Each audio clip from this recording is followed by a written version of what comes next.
important. She says, if you borrow money to go to college and you become a servant of the public, if you become a teacher, a nurse, a mental health worker, a police officer, a fireman, if you're a doctor and you go out to a rural area that haven't had a doctor in years and years, your service itself will pay your loan off. And every year you serve, that's what's important to let go of the president. It's your legacy.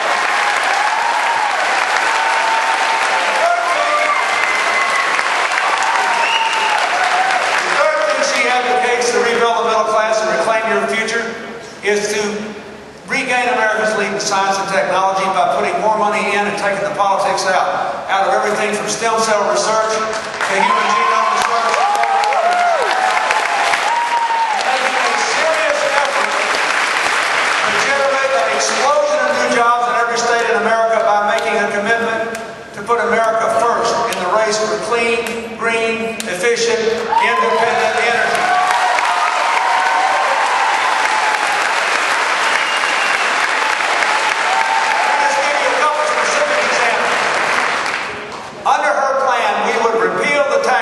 Given to the oil companies in 2005 when oil was over $60 a barrel. And create a fund which would speed the development of more affordable wind energy, solar energy, geothermal energy, biomass energy. Got any old lumber mills closed here? You can take all the wood chips, the leaves from every timber harvest, and use it to generate biomass energy. Under her plan, she would give a local utility money to run a transmission line there, feed it right into the grid, and Maine could be generating its own electricity, generating jobs in Maine. There's no biodiesel in every state of America. You can do it in Maine as well as Iowa. You do not need to grow corn. In fact, environmentally, there are better ways to do it from whatever you've got that's hanging around here. And this is great because you cannot put that stuff in a pipeline. So every 150 miles or so, if you want to be energy independent, you got a new factory. Think of the places in Maine that will be open under Hillary's energy plan that haven't had any new investment in a month or something. Aren't you tired of sending $300 billion a year overseas for people that use that money from oil revenues to do things that are against our values and interests? And wouldn't it be great to send that $300 billion to every community in America to create a clean, green, independent energy future with jobs in America?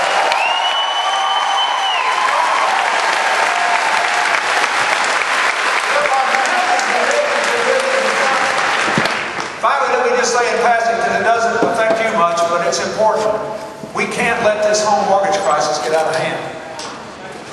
If 1 or 2 million of your fellow Americans get foreclosed on, even though they never missed a mortgage payment, it will cost you a fortune. You can go home and work the numbers. It costs approximately $230,000 to the economy every time you foreclose. A lot of these people got mortgages when they were easy to get. They were only paying interest. But they were honest people. They did what all of you do when you get a mortgage. What do you do when you get a mortgage? You ask yourself, can I make the monthly payment, right? That's what they did. Hillary says freeze the foreclosures for 90 days, and everybody can make those payments. Let them stay in those homes for 5 years. It's a lot cheaper than having an economic crash which destroys more middle class families.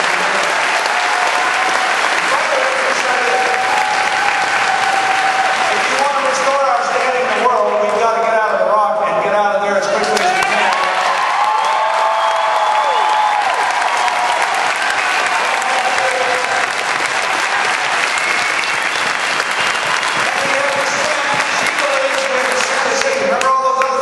She said, we got to send a whole new message to the world. If you elect me, she said, before I'm inaugurated, I will send people across the world with a simple message.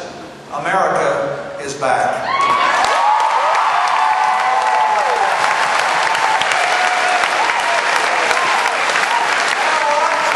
We're going to cooperate with you whenever we can and act alone only when we have to, not the other way around. From now on, there will be diplomacy with friend and foe alike, and military force will be an absolute last resort, not the other way around.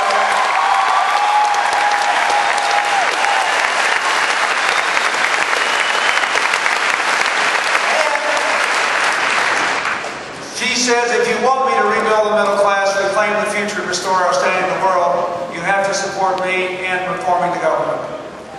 What does she mean by that? Well, first, I'm thinking about this now because of the work I've done in Katrina. and I'm going back down in a day or two. She says, no more cronies, only competent people in important government jobs. Get rid of every one of these no-bid contracts we possibly can. They are an embarrassment to America and a waste of money.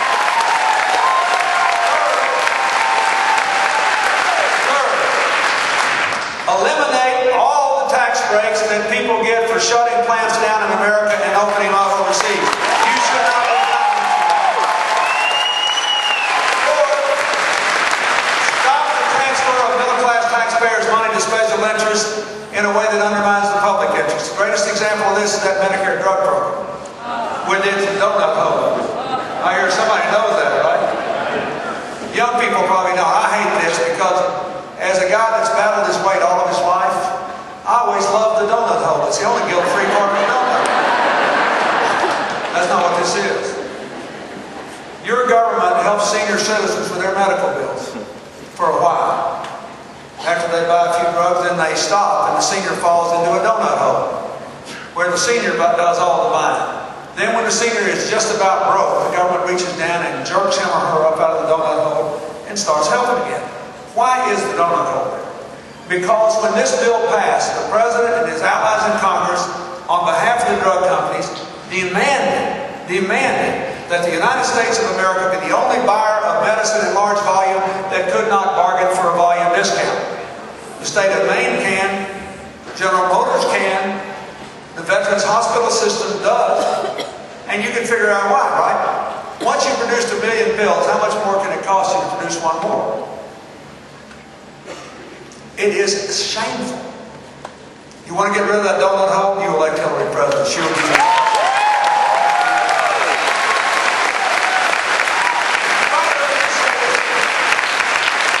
There's a lot of concern I know about trade in Maine, and that's fair enough.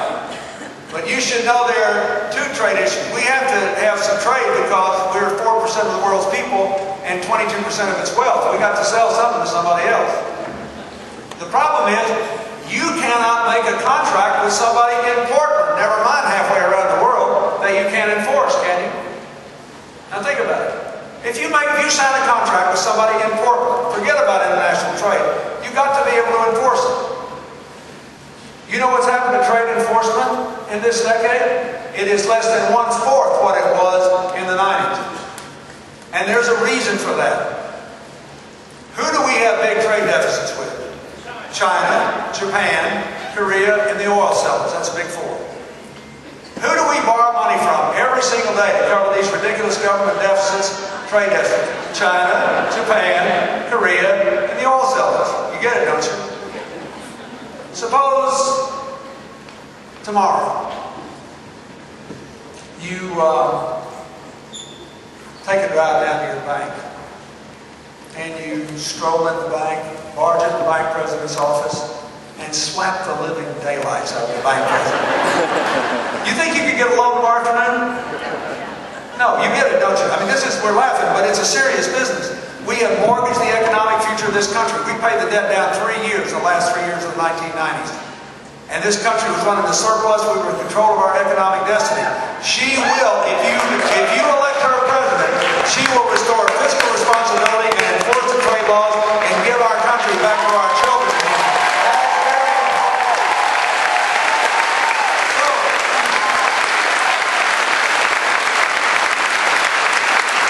That's my case for her. My case for her is she's got the best vision, the best plan. And finally, she's the best change maker. And this is the decision for you. You have to decide, what do you want in a president?